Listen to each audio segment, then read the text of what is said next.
My mom is 100% convinced. She has been having a romantic online relationship with a very famous actor and director. Is this famous actor and director asking her for money? Yes. How did you know?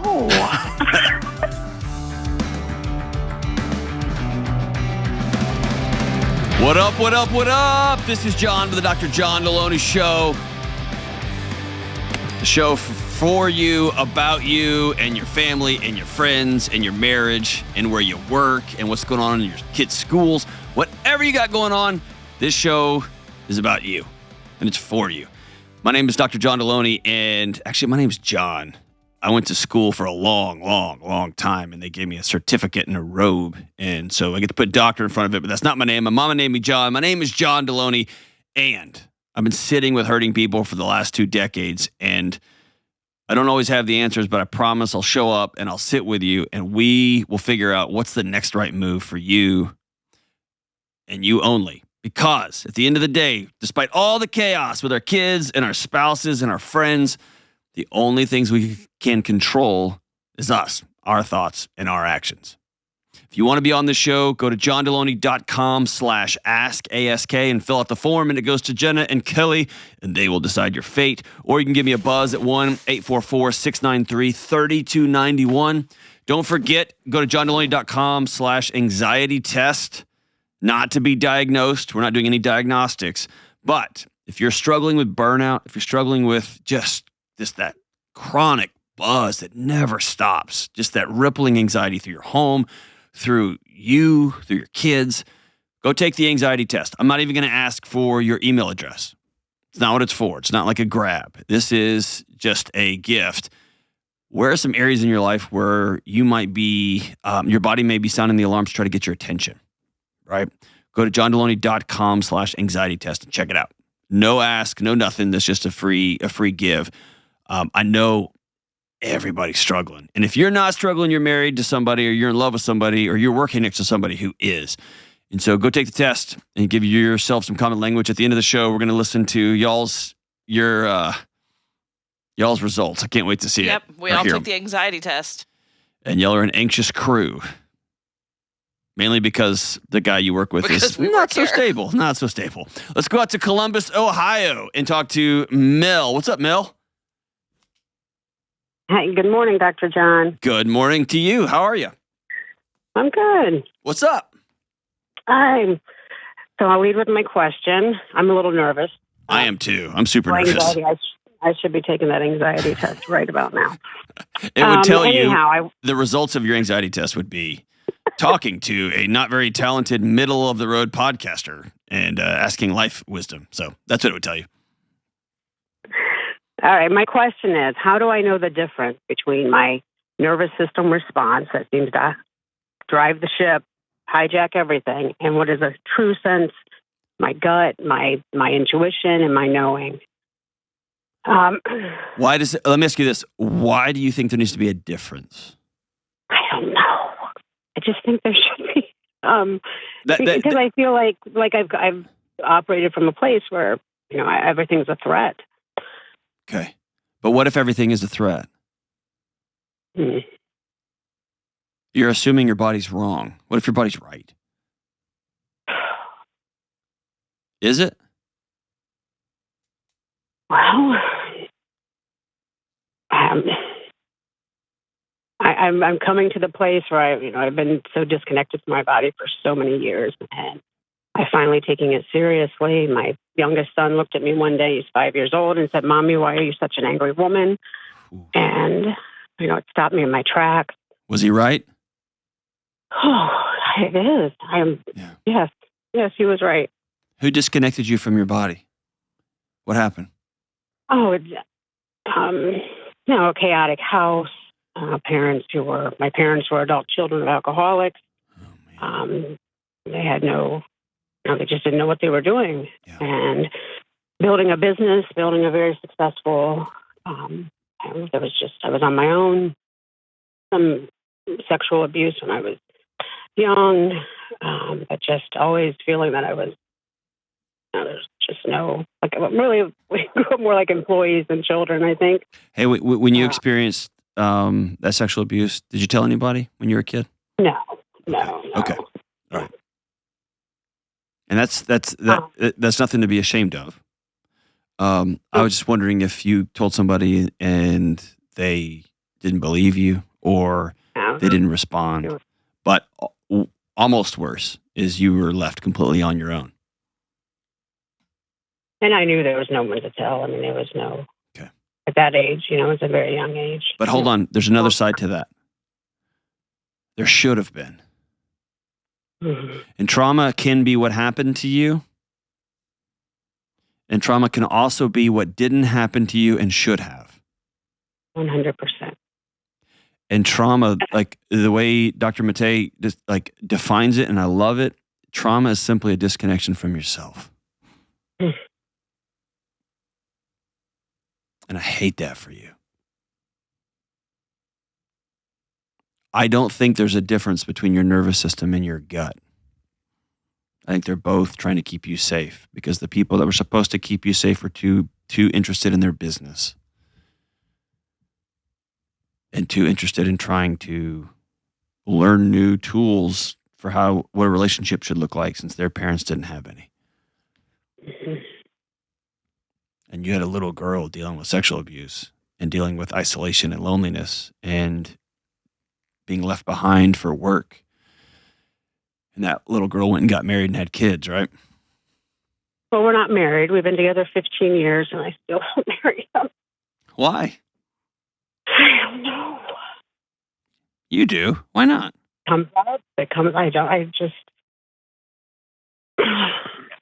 Why don't you think you are worth that security? And I know it's cool to say, like, because we're all modern and hip, like, I don't even need that, bro. It's just like, I don't need a piece of paper to tell me. I've been saying that for years. What's that protecting you from? I think the disappointment if it doesn't work out. There you go. It's 15 years. Yeah. It's a long time. Here's 3 kids. We have 2 kids together. I'm raising a beautiful bonus kid from a previous relationship he has, and we have a beautiful life. We have. Would he marry you? Would he marry you tomorrow? Right, like this week? I'm not sure. Hey, I just realized I've just been talking. I heard my friend Mel really unsure of Mel. And I don't even know why you called yet, but I just want to take some time at the beginning of this call to tell you, you may not believe in you, but I do. And I'm building that. I've really been intentional. I've lost 75 pounds. Holy smokes, that's amazing. I'm sitting in the Y parking lot right now. Mel, that's awesome. A good enough therapist, not great, but hey, that's what I am. I'm good enough. I'm not a therapist, but good enough YouTuber. And then I have a life coach. And my partner and I went to the Summit of Greatness a couple of weeks ago here in Columbus. I was just with Lewis in Los Angeles last week. Awesome guy. Yeah. So there's a lot of good stuff here, but there's this part of me that, and as I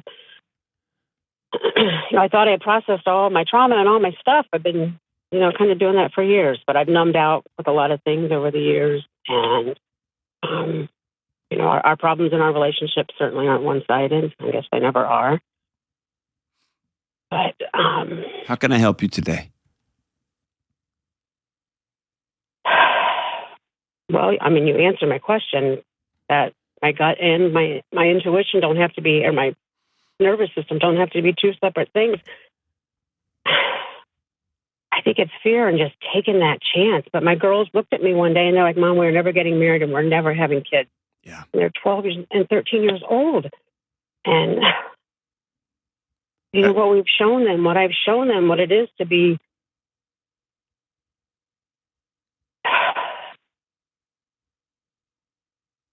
I don't even know how to complete that thought because it just hits me in my.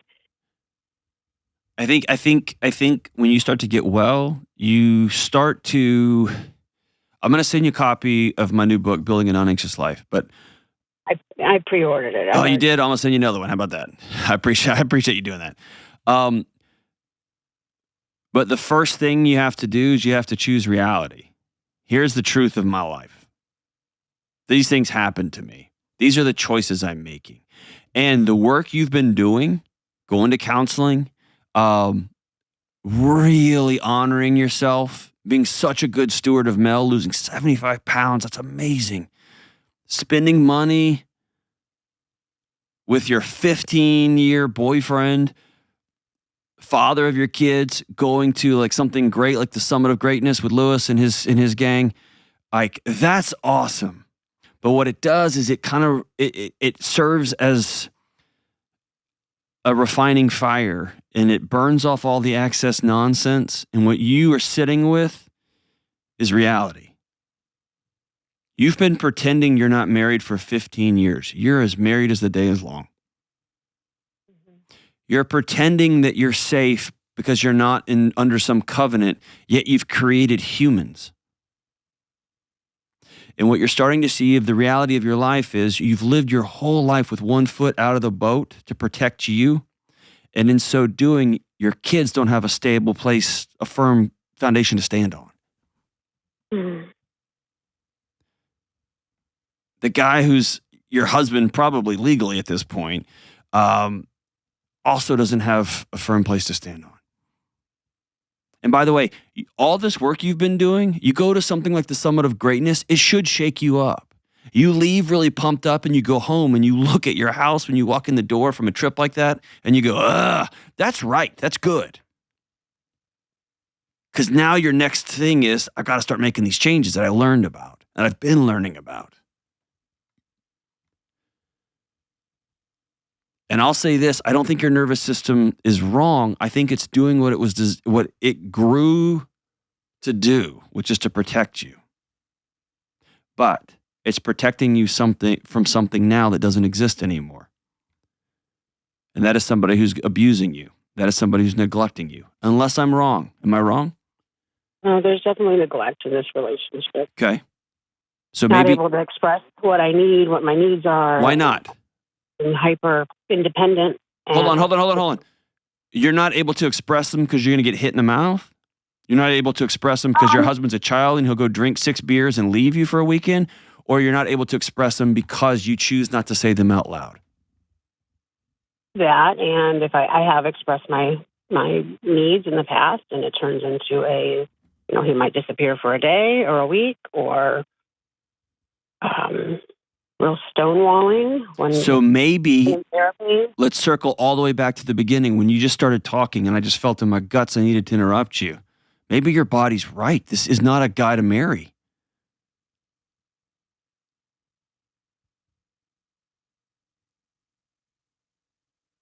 If a man can make 2 babies with a woman and she can't say, hey, I need this, without him throwing a temper tantrum and taking off for a day, it's not safe. Not safe. That means you're dating a child, literally a child trapped in a man's body. And if I'm him and I'm watching the woman that I love drown because she still has chains around her feet and arms and shoulders and waist from when she was 6 years old, and she won't tell me how to help, it's exhausting. It's so frustrating because he feels useless. That's it. And he tries to help. He doesn't know how. Mm-hmm. And your daughters see this ping pong match between you two, and they're like, I don't want any part of that. And you know intuitively they're going to miss out on the best part of life, which is finding somebody, and you look at them and say, I'm all in if you are. Not somebody perfect, not the quote unquote the one, because that's not real, but someone who says, I'm in if you are. And they go, all right. And that's the best part of life, and the part that gets you hurt the most because you expose yourself the most to that person. But they've said, I don't want to do that. And what they did was they held a mirror up to you, and you were able for the first time after this healing to see, wait a minute, I'm worth more than this too. Mm-hmm.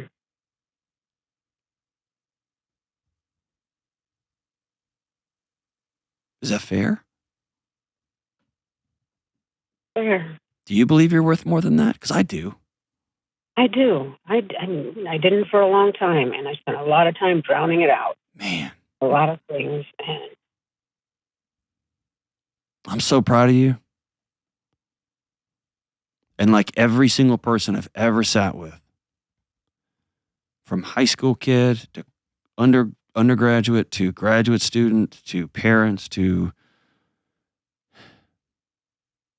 elderly folks who just lost their spouse. I ask the same question when we get to this moment.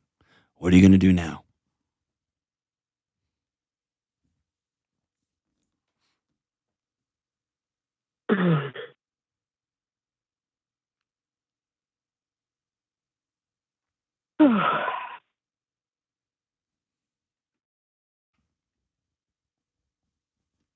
You want me to give you some starters?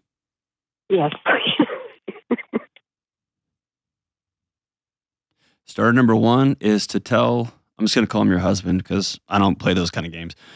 You're going to tell your husband, you and I on Saturday, we're going out for a half day. Because I've been doing a lot of counseling. I've lost 75 pounds. You lost my daughter. I know. That's amazing. And she's always like, Dad, piggyback ride. And just going up and down the stairs 2 or 3 times, I work out a lot, too much.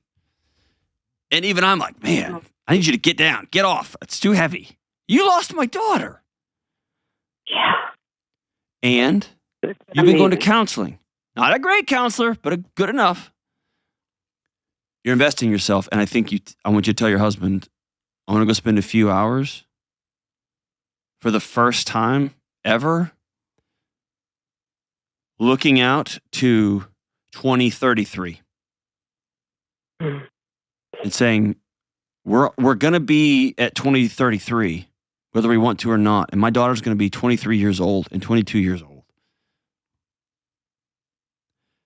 And we have an opportunity right now to build the life that we want when they're 22 and 23. Are they going to want to come home? Are we going to be talking about some hot new thing she's dating and she's planning a wedding? What? Or we're going to be doing something else. But you get to decide that. And I want you to tell him we need to have some hard conversations about truths. If you're not attracted to me anymore, I need you to bring that with you. If you don't want to be with me anymore, I need you to bring that with you. I'm going to bring what I need, and I can't have you running away. I need you to stay present with me even when it gets hard.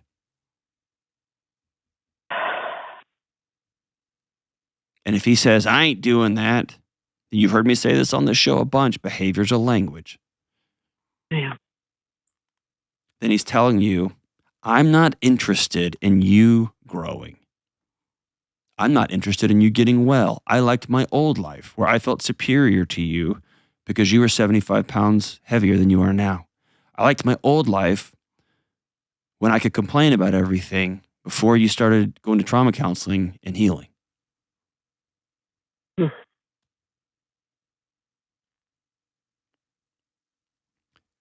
When one person in a relationship like this starts doing a lot of work on their own, it disrupts the equilibrium of the home, the homeostasis. It changes the dynamic of everything. And sometimes without meaning to, the other partner will try to bring the other person back. Somebody loses 75 pounds and all of a sudden someone's like, let's just order a pizza. Showing up with donuts on a Saturday morning. They get up really early. They put gas in your car for the week and they go grab a dozen donuts just because, you've been working so hard. It's this weird subconscious thing. I need things back the way they were. Even though back the way they were, I didn't like it. I wasn't comfortable. My partner was sick all the time. No one was comfortable. We're just there. And so to keep that thing from getting dragged back, keep you from getting pulled back or just getting shot out like a rubber band. This whole thing's over. 15 years, 3 kids, it's all just over. It's important to just go take some time, change the environment, change the location and say, let's be adults. Let's put everything on the table and let's make a choice. Are we going to build something new? Are we going to keep building something new? Or is my body telling me the truth? This is not somebody who's safe to be with long term. This is not somebody to build a life with, and I've been playing for the last decade.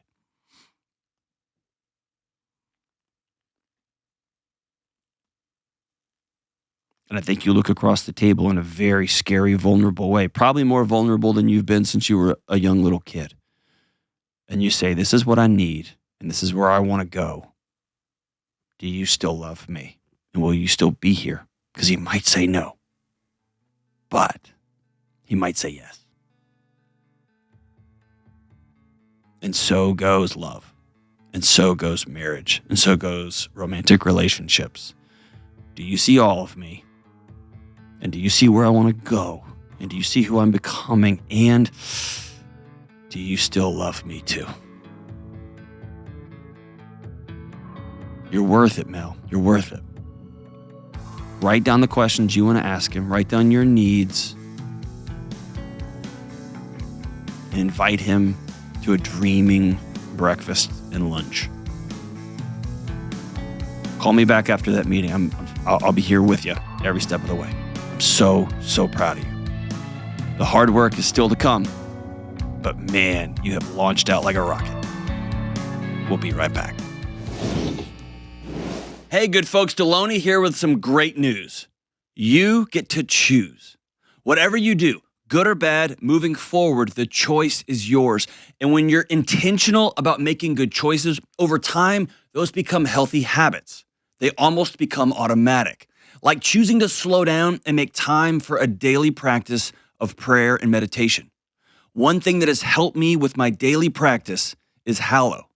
Hallow is the #1 prayer app in the world, and they're giving you 3 free months to get started. That's 3 months for free to prioritize your mental and spiritual health and be intentional about finding peace through calming music, through guided prayers, meditation, and more. And by the way, Hallow isn't just Catholic. You can tailor the content towards your faith tradition.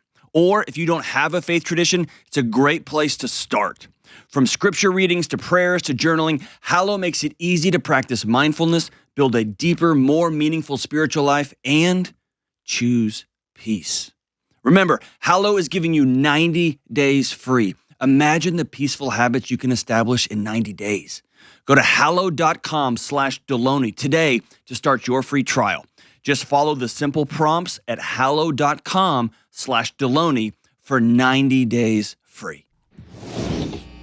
All right, let's go out to Detroit Rock City, home of 8 Mile, and talk to Paul. What's up, Paul? Hey, how's it going? Rocking on, man. What are you up to?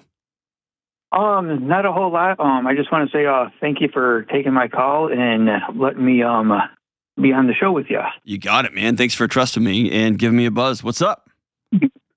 So my question is I've been married for 20 years, but it feels like for the last 10 years, I've been living under a rock and I've been oblivious to things that have been going on in my house with my wife, my relationship with my kids. But at the same time, it also feels like no matter what I do, I have goalposts that are moving. So I'll try my best. I'll do things to make everyone happy. But then there was something else that I missed or something else that I didn't do. And that's causing a lot of communication issues and conflicts in my household. And I'm trying to be the best person I can be. However, I keep failing short over and over and over. Against whose standard? Against my wife's standard. Okay. When you and say I want to be the better person, so that way I can support her in that role. I got that, and but I also feel like it's important to put truth on the table, though, okay? Okay. Like I'm not gonna. I don't doubt your sincerity for a second, and I think you're a good man. Okay, I'm gonna start there.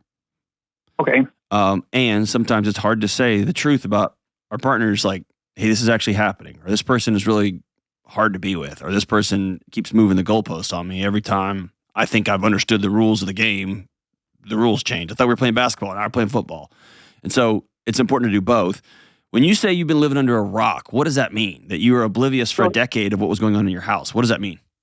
Yeah, so it means like I thought everything was peachy fine. We had a good relationship. I had a good relationship with my kids, and then it turns out we had a miscommunication. And my wife is like, "Listen, our youngest one is 17. He graduates this year. After this year, I don't have to stay married to you no more. I can go out on my own. We don't have any kids holding us together. We have nothing. It's just a matter of if I want to be with you or not." And that is scaring me, especially when I know I keep coming up short. Whoa, dude. Whoa. Yep. Do I have permission to just speak honestly and openly? Okay. Is that okay? Yes. So I'm going to say some things that are going to make you mad, and they should, but I feel like I need to say them. Is that okay? Absolutely. I don't know that you've been living under a rock as much as your wife has been lying to you for 10 years. Okay. I don't know that you're failing. I can't, if you tell me we're playing basketball and I show up with my short shorts and my tall socks and a basketball and I start dribbling and putting it in the net and somebody comes with a football helmet and hits me, I'm not failing at the game of football. We're playing basketball. Okay. I don't think you're failing at some standard. It sounds like your wife doesn't want to be married to you. And she's riding out her clock. And there's nothing you can do if you're with a partner that doesn't want to be with you anymore. Okay. Is that fair? Tell me I'm wrong. Nope. I get that. That's fair. Who in the world would look at their spouse and say, now that the kids are gone, now it's up to me? What? As opposed to, hey, we got 1 year left with knucklehead number 3. And after this, you and I get to recreate this whole thing. We get to imagine a life we haven't had for 20 years, 22 years, however long old your oldest kid is. Yep. And we get to do whatever we want, whenever we want, minus college tuition payments. Right. And your wife chose that moment to weaponize that moment of vulnerability.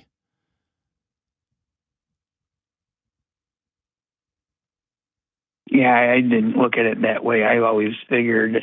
Yeah, you're so beat down for so long that every time there's a problem, you immediately say, I'm so sorry. What did I do? I'll fix it. I'll make it right. Yeah, absolutely. That's what I try to do. And the fact is she didn't want me to fix it. She wanted me just to listen and hear her. And I haven't done that. I've always went to fix it mode. Oh, that's fair. That's fair. So I know I've made plenty of mistakes on the communication side where I didn't hear or I didn't listen. And she did too. She didn't tell you. My wife gave me the gift about 7 years ago. Stop trying to fix my problems. I'm smarter than you. I just want you to listen to me. My wife has said that stuff and I didn't listen to her. Okay, So then you're a knucklehead. A lot of my problems. Yep. There you go. Then you're a knucklehead. But absolutely. So here we are. Is it too late for me? Because I've been trying my hardest off. I've sought a counselor. I've been listening to your podcast. I've found several other podcasts. None of what I have to say, what other podcasts have to say, or what your therapist has to say matters. Okay. The only thing that matters is, can you sit across from your wife and say, are you interested in building the back half of our life together into something incredible? Or do you want to leave? And if you tell her, I'm all in, and she says, I don't, I'm done. I've been dreaming of this moment for 6 years. I just went into a quiet phase. I just locked myself in ice for 6 years to ride out the clock. Okay. But all these other voices, unless your wife has given you a very clear list, here's what I need. If you want to stay married to me, here's what I need. And by the way, you get to say what you need too.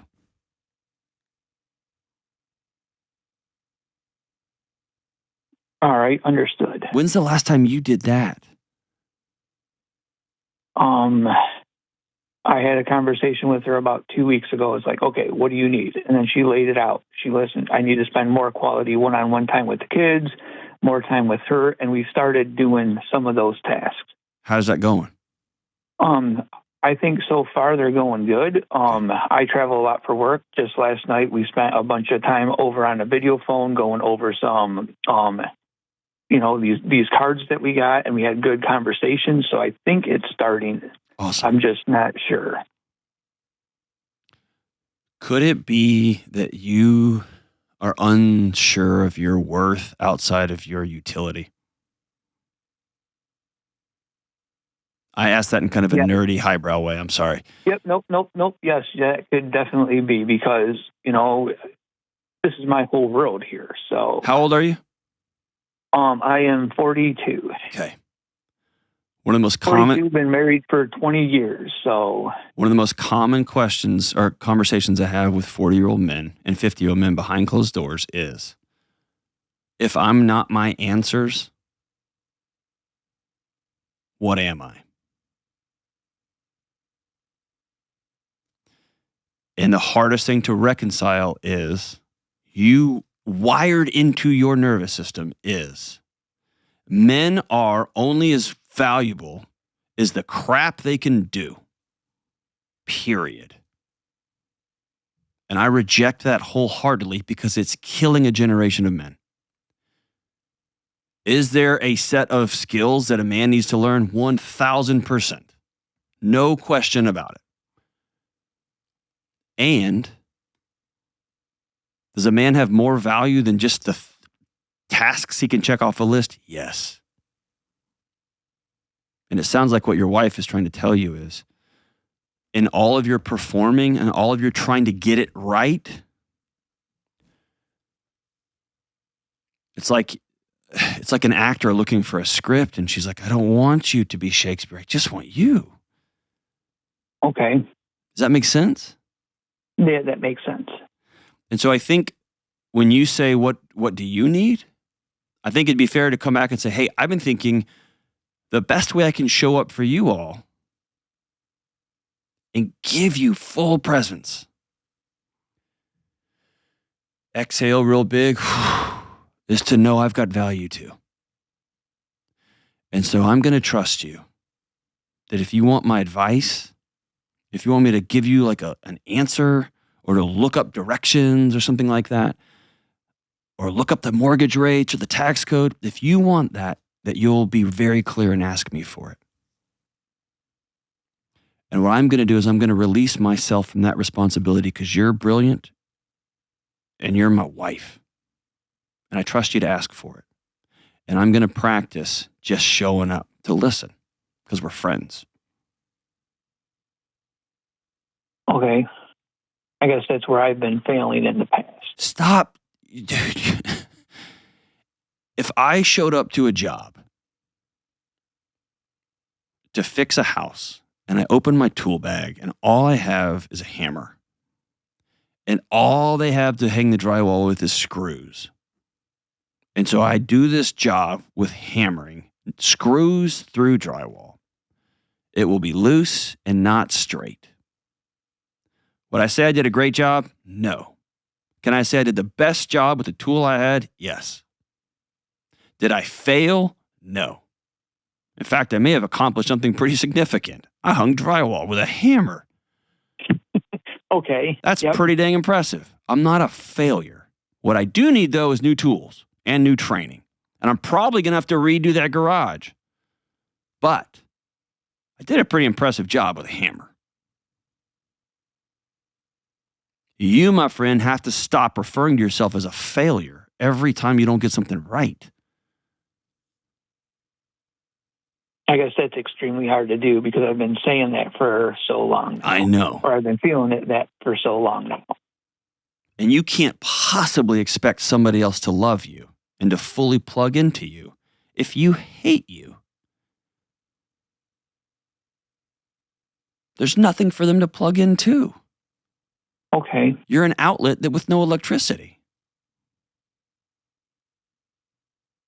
You have to love yourself enough to go to the gym.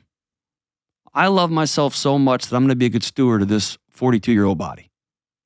I love myself enough that I'm going to get a full night's sleep so I can show up for my kids one-on-one plugged in. I'm going to close my stupid laptop when I'm at home, turn my dumb phone off when I'm at home. And if I don't have a boss that doesn't believe in home time, I'm going to quit my job. I'm going to make it over the next 365 days. I'm going to begin to turn the ship and do something new because my family's not worth losing all that. Exactly. 100% I agree with that. Yes. But what we're doing here is we're not a failure, dude. You have just been building a house with only a hammer. It's pretty impressive.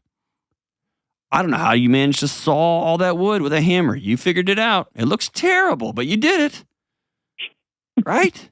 Okay. Yes. Yep.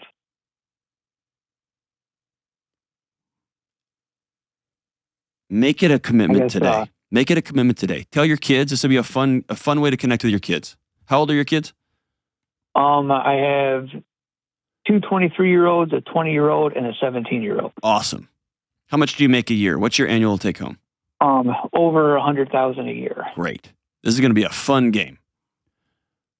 I want you to tell all of your kids in a phone message, hey guys, I'm realizing that I talk to myself worse than I would ever let anybody talk to somebody else. And because I have thought so little of myself for so long, it's rubbed off on all you guys. And I'm sorry for that. From this day forward, to my 22 and 23-year-old kids, my older kids, I'm going to send you a check for $100 every time you catch me saying, I was dumb, or I'm stupid, or I failed that. I screwed up. And to your younger kids, I'm going to send you a check. I'm going to give you cash, $50. And come up with something special between you and your wife. And they will smile, and they get to catch them. They get to be a part of their dad reimagining his relationship with himself. And it's going to cost you a couple $100 and you're going to quit real quick. Okay. So it's $100 for my older kids for any time I say I was a failure, and $50 to my youngest. Just anytime somebody says something crappy about their dad. Okay. That happens to be their dad. Right? And sit down with your wife and say, I realize I've thought so little of myself for so long, I didn't think I was worth you loving me. And I thought so little of myself for so long, I thought the only value I would bring to our kids is a paycheck that would direct deposit. And I'm just going to work on the road and get out of the way so y'all can live a great life because I kind of suck. And I want you to tell your wife you're sorry for thinking so little of the man she married. Okay. And tell her that you're going to commit to reimagining your relationship with Paul. And that's going to be twofold. One of that is going to be standing in front of the mirror, and you're going to embarrass the crap out of yourself, but you'll be alone and putting a fist in your chest and looking at the mirror and saying the words, I love this guy, 10 times in the morning and 10 times at night. I love this guy. And when you say it, you're going to feel your shoulders clench up around your neck, and then you're going to consciously drop them and say, I love this guy. And you're not just going to bark mantras like Instagram would tell you. You're also going to go to the gym. You're also going to be doing that for the last month. Yes. Good. And you're going to get a group of men to hang out with. And if your wife wants to go see a counselor, you're going to go with her to see a counselor. In fact, you may ask, hey, would you go to see a counselor with me? Yep. See what I'm saying? You're going to start not just spouting out mantras. You're going to start with a whole bunch of tiny little wins en route to becoming a guy that you respect. Okay. You get what I'm saying? It's both things. I get what you're saying. Absolutely. What about when I do fail at a task or something of that nature? You're going to. Okay. I do all the time. Did you know this very show, we had to reshoot the intro because I screwed it up? That's unfortunate. I have a top 5 podcast in health and fitness in the world. And I screwed up the intro because I was just blabbing on about something that I thought was funny. And Kelly looked at me and she was like, that's clearly not funny at all. And then I tried to get out of it and I just made it worse. And then I started babbling. That's what I do for a living. Okay. I fail every day. Yesterday, I put my 7-year-old daughter's face in my hands and I said, I'm sorry. I did this wrong. And she didn't even say, I forgive you. I didn't say I was wrong for her forgiveness. I didn't say I was wrong for some sort of approval stamp from her. I said I was wrong because I was wrong. I fail every day, Paul. Every day. Okay. It's part of being human. The test of a man, the test of a woman too, but in this case, I'm just talking to a man. So the test of a man in this moment is, are you going to get back up? Are you going to own your mistakes and you're going to go make them right? And the person you wronged, they get a say into how you make things right. Okay. And then you go to the mirror and you put your fist in your chest and you say, I love this guy. And then you go do the next right thing. I guess I'm just afraid when I do go to ask that question is, what if the answer is, no, I don't want to be with you in a year? The way to guarantee that is to isolate yourself and not ask that question and try to sing and dance your way to your wife's approval. Okay. And maybe you take her out to breakfast and you say, hey, I've tried to love you through my insights and wisdom and knowledge. And I've tried to love you through my bank account. I've tried to love you through making sure you had all your needs met. And that's left you feeling isolated and cold. I'm going to try to love you by being honest with you, by being vulnerable with you, by telling you what I need, what I'm scared of. And I'm going to practice because I've never done this before. And so I'll ask you to be gentle with me and be kind to me as I'm figuring this out. And kids, when you catch your old man talking bad about himself, I'm going to pay you. Honey, if you catch me talking bad about your husband, will you call me on it like you would a stranger? And don't try to do this on your own. Your wife sounds like she's giving you a roadmap. Follow the roadmap. And she needs a roadmap too. She's told you how to love you. I think it's fair for you to say, here's how I need to be loved in this new marriage we're building. Whew. Call anytime, my brother. Thank you so much for trusting me and for being vulnerable. I'm proud of you. Hang on the line. I'm going to send you 2 copies to Building a Non-Anxious Life. I want you and your wife to both read them. You know, can build a roadmap together on how to build a less anxious house. And in so doing, I'm confident you're going to be able to find some things that y'all can talk about together. It's going to bring up some new needs and new wants that y'all can do together. I'm proud of you, man. Thanks for the call. We'll be right back. This episode is sponsored by BetterHelp. Hey folks, Delony here. Sometimes we know what's good for us, but it feels like we just can't make ourselves do it. Like our brain's getting in its own way. And that happens to me a lot. And I'm pretty sure it happens to you. I know I should play a game with my kids instead of practicing my guitar all night, but sometimes my brain tells me that, hey, maybe that metal band's gonna call after all. You gotta get your practice in. Therapy helps me figure out what's holding me back from doing what I know I should do. And it can help you too. So your brain can begin to work with you, not against you. Sometimes it's just as simple as talking things through and learning how to intentionally place guardrails between yourself and negative behaviors. We call them boundaries. So if you're thinking of starting therapy, give BetterHelp a try. BetterHelp is flexible because it's totally online, so it can fit your schedule. Just fill out a brief questionnaire to get matched with a licensed therapist. You can switch therapists at any time for no extra charge. Make your brain your friend with BetterHelp. Visit BetterHelp.com/Delony today to get 10% off your first month. That's BetterHelp, HELP.com/Delony. All right, let's go out to Lake City, Florida, and talk to the great and powerful Lauren. What's up, Lauren? Yes. Hi, Dr. John. What How up? are you? I'm good. How are you? I am great. Great. I can't complain. Yes, you could, but then you'd be like Kelly, so who wants that? What's up? True. So I need your help.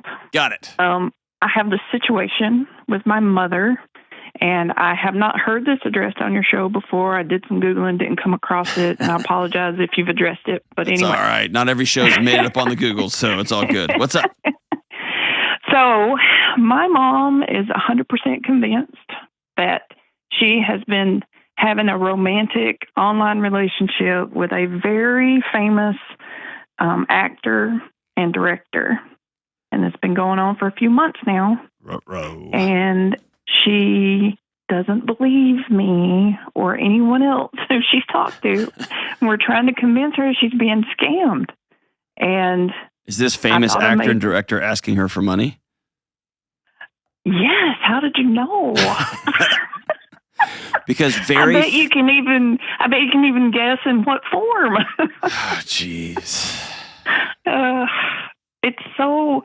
It's a little funny at first. No, it's heartbreaking. It's really devastating. Tragic. It's very tragic. Awful. These things happen a lot, and terrible. lonely, elderly folks just get taken for everything. It's truly devastating. How old is your mom? She is 71. Okay. Are you on her? She has been. Are you on her accounts? Is this like power of attorney? No. Okay. Mm-mm. And here's what I'm thinking. I'm wondering about an end around. And this is somewhat deceptive, and I'm okay with it. Sitting down and having a conversation, not about her boyfriend and not about the person she's in love with or all that. But, hey, you're 71. Is she single, by the way? Yes. Okay. Is your dad still alive? He passed away? Passed away. Okay. Just making sure, hey, if something happens to you, just want to make sure that you're safe. Make sure that I've got access to your accounts, that I could get you the treatment that you needed or the care that you needed.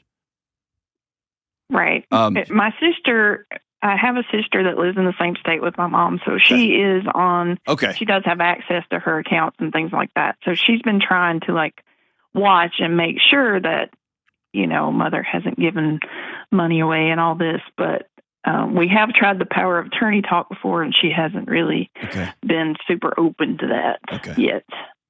She's a very stubborn woman. As we want our moms to be, except when they're giving famous actors money, right? Here's the hard thing, man. I think this is the hardest thing in the world to do outside of physical or sexual abuse, is watching a loved one, somebody we care deeply, deeply about, make decisions that we know are actively harming them. And it's very, very hard. I'm sitting here thinking of, can you reach out to William Moore's agency or CAA or one of these places and let them know, hey, here's some emails, here's some Facebook exchanges, somebody's scamming my mom. Is there something you could do? Yeah. So I even reported it to Facebook because Facebook doesn't care. They just care about getting rid of anti-vaxxers. Right. They don't care. They want to shut down mask videos and anti-vaxxers. They don't care. So I mean, maybe appeal to their agent.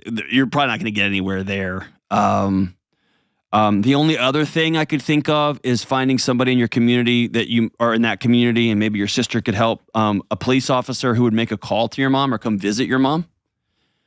Yeah, so we tried that too. Actually, one of my nieces has a friend in town, same town, and he shared that there had been a case where this person was out like $250,000, and there was literally nothing they could do because it's not illegal to convince somebody to give you money. No. Not until they feel like they're... Have the police officer go to your mom and say, hey, I want to let you know somebody's been impersonating famous actor and director X and asking people for money. It is a legitimate scam, and it's taking advantage of people, and I just wanted to warn you about it. Yeah, maybe. And somebody shows up in a uniform, maybe that's the thing. But the draw... It's worth a shot. The draw will be so powerful. Yeah. And she's lying to us and manipulating her grandkids. Oh, she's in love. She's in love with somebody special. Yeah. And so much information is accessible online now that people can find out everything about everybody. I know. And so she could ask a hard question and this person could Google it and answer it.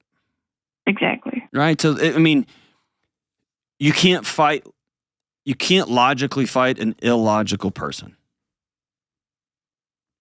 Right. And she is so caught up in love and in feeling special and feeling seen by somebody that she deems important that it's overriding everything. It's a drug. Yeah.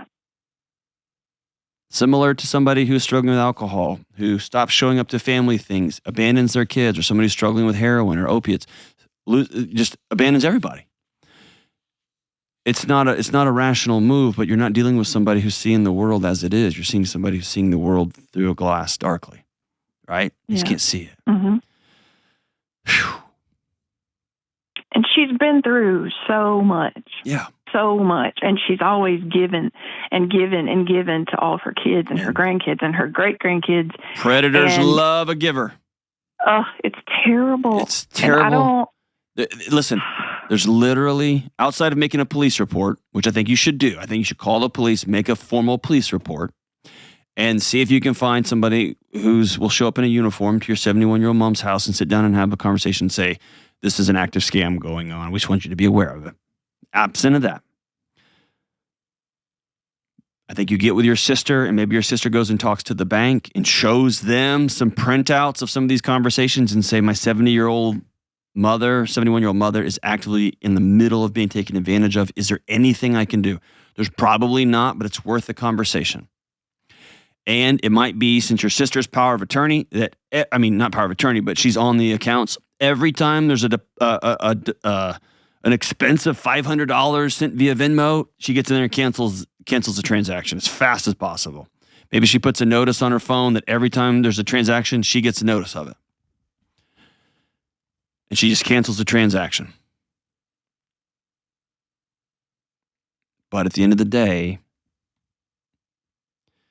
there's no law. There is law against fraud and there's law against theft, but there's no law against your mom choosing to spend her money against the well-meaning wisdom of everybody who loves her. And that's so heartbreaking, because she's going to give a credit card number, or she's going to give over the VIN number to her car, or she's going to give a social security number, and that's going to be a mess for everybody.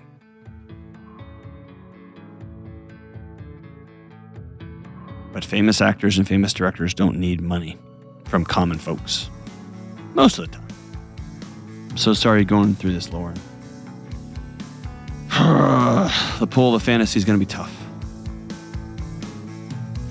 At some point, get as loud as you possibly can, be as clear as you can, and then just tell your mom, I'll hold your hand through this, through all the devastation and heartbreak, and it's coming. So sorry, Lauren. We'll be right back. Hey, what's up? Delony here. Listen, you and me and everybody else on the planet has felt anxious or burned out or chronically stressed at some point. In my new book, Building a Non-Anxious Life, you'll learn the 6 daily choices that you can make to get rid of your anxious feelings and be able to better respond to whatever life throws at you, so you can build a more peaceful, non-anxious life. Get your copy today at johndelony.com. All right, we are back. As promised, the gang in the booth took the anxiety test. All right, let's do this. What'd y'all come up? So let me give a primer. If you haven't taken the anxiety test, johndelony.com/anxiety test. It's not diagnostic. It's not going to tell you have an anxiety disorder. It's not at all what we're doing here. You need to go sit with a licensed mental health professional to get that type of diagnostic. What this does is says, hey, you feel anxious. You feel burned out. You feel like you are always stressed out. Using the 6 daily choices that I outline in the book, it's going to ask you some questions, and it's going to give you some arrows, some directions. Hey, look over here. We think that there might be a fire over here in your living room or in your kitchen or in your back bedroom that's setting off the smoke detector in your house, the smoke detector of anxiety. And so it provides some direction here. So you all took it. Who wants to go first? I'll start. All right. So I had no reds, which I was. Oh, so and it does give you Yes. red, yellow, and green. Green says, man, it seems like your body's humming along. Yellow looks like, I'm going to check on that. And red is like, yoo-hoo. Yeah. So my 2 yellows were in connection, which I was honestly a little shocked about because I have like a really strong friend group. Mm-hmm. So I was a little shocked at that one. Okay. And then health and healing, which I was not at all shocked about. Yes. Yeah. Because I know I need to work physically, trying to lose some weight and stuff. And I know that one deals a lot with emotions, and I'm not real good with those. Tell me more. Yeah. I like to stuff those down and pave over them. You tend to and go move from along. operational to, what are you doing? Yeah. So that's why I've been in counseling for a year. Let me ask you a connection question. So you've got a tight-knit group of friends. Y'all been ride or die for a long time. Over 20 years. You also have some ongoing text threads with different folks that are just like, you've got a group of people that are always at fingers touch away, right? Right. And what I'm learning more and more about loneliness is you can be lonely in a crowded room. You can have tons of people and look up, and it's been 4 months since my house flooded and I moved back in, and I got one kid moving in. Like, I got one kid about to age out. I got one kid here, one kid doing this. Well, that's getting real personal. My husband's like, son of, and all of a sudden, like, oh, I haven't gone and sat with my girlfriends, not like at a concert or something, but sat down and had coffee and be like, how are you? I'm not great. And so it's easy to text and it's easy to do this. And so sometimes that it feels like we're connected everywhere, but we're actually not connected anywhere. Yeah, that's legit. Because we, especially the last 6 months, with the house flooding, we lost both of our mothers. It's been a bit of a mess. We'll just use that term. Aw, that's how Jesus would have said it, Kelly. Yeah, exactly. So, because I can't say the other word on the air. I know. So yeah, that's fair. That and my girls all live here. We're all local, but there's times where like, okay, y'all, it's been a bit. One's just gone through a divorce, and so you just look up and you're like, hey, it's been a few months.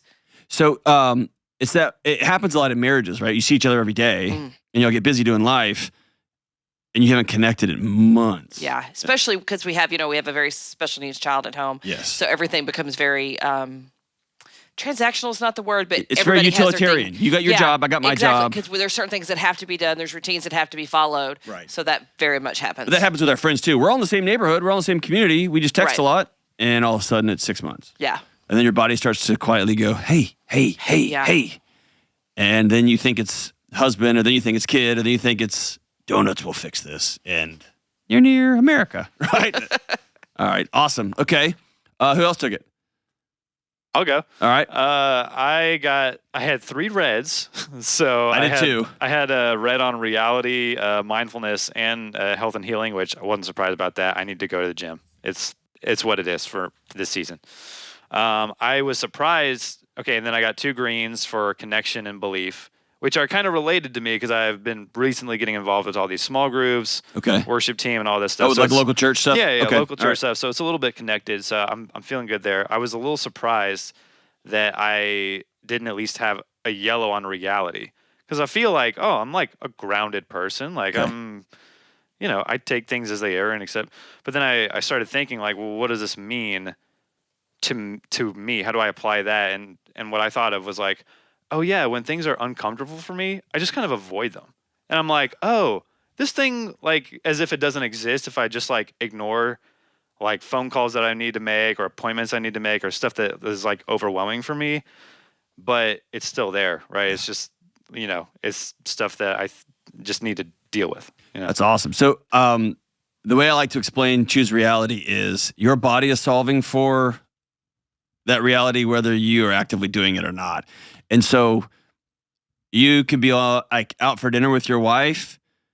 Your brain knows we're spending our time together. This is date night. Your body knows this marriage is in a mess, right? Or my wife's doing X, or I'm showing up at work and I'm on the best podcast of all time. I hate my job, right? Like your body is solving for that. And so, yeah, that's the choose reality. For some reason, it's like the motor underneath the machine is running, like the machine's still going, but it's this, I need to deal with that. Yeah, totally. Yeah. Sorry you hate your job, Ben. I'm trying. I love the I'm trying. This is the best part of my job. Jeez. Yeah, it's going back to 9 hours of editing because I'm so terrible at this that you got to fix all of my crap. There you go. Sorry. Jenna? Okay, so mine was almost exactly like Ben's. I had 3 red. It was also reality, mindfulness, and health and healing. And then I had 2 yellows, connection and belief, which I'm kind of in the same boat as Ben, where like we're doing a women's Bible study right now. Never done that before. I grew up Catholic and then kind of left the church for a while and that come back in the past couple years. So for me, that's kind of like a hard jumping back into, or jumping into actually, just in the first place. And then I also questioned the reality one at first. But then I stood back and realized, oh no, I'm in a new phase of my life where I'm pregnant and there's a child in my body right now. And I think I'm still sometimes I'm forgetting that at the end of this, there's going to be a baby. And so, your body knows that everything is different now. Right. But yes. Jenna just wants to keep doing Jenna. Yes. Yeah. And also I've in the last couple weeks, I've just been like waiting for like, when am I going to feel movement? Like what, and then it'll become real. Like once that happens, then it'll be real for me. And I think I'm still kind of in the phase of But your body knows this is all very real. Yes. Yeah. So. And what about, and don't answer this, but especially first-time parents, there's some very real, I don't know if he's going to show up in X, Y, or Z way. Or I wonder what this is going to look like. Or I have a picture of what we bring our baby home and it's going to look like this. And I don't think his picture is going to look like that. He's still going to want to go do his whatever. And so your body is solving for, we don't know. And I'm not having that conversation and he's not. We're just like, and all of a sudden you find yourself, right? Yeah. I very much like control and like knowing what's going to happen. Stop, and I don't. Jenna. Really? So. Yeah, exactly.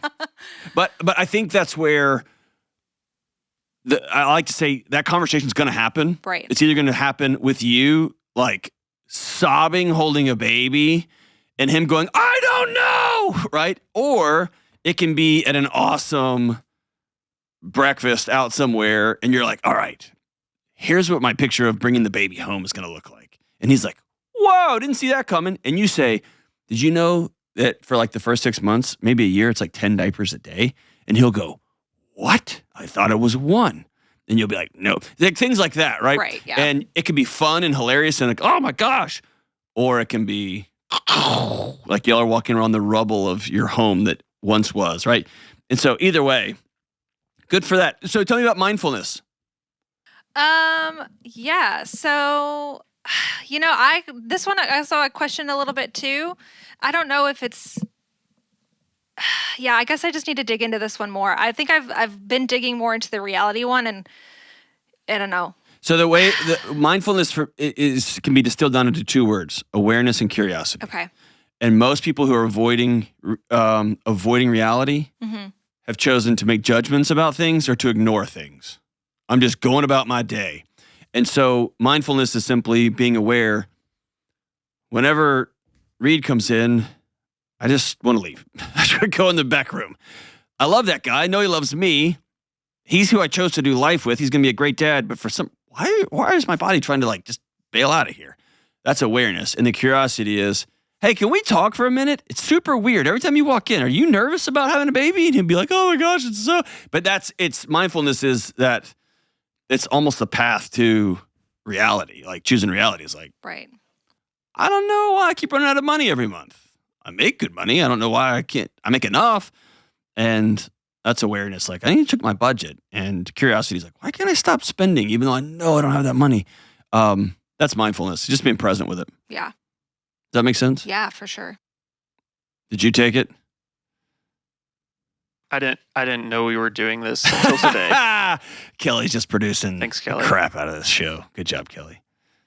Kelly, we like to call her Kelly the Includer. Kelly the Includer. Nobody calls her that. Hey, all right, so go to johndelony.com/anxiety test. Check it out.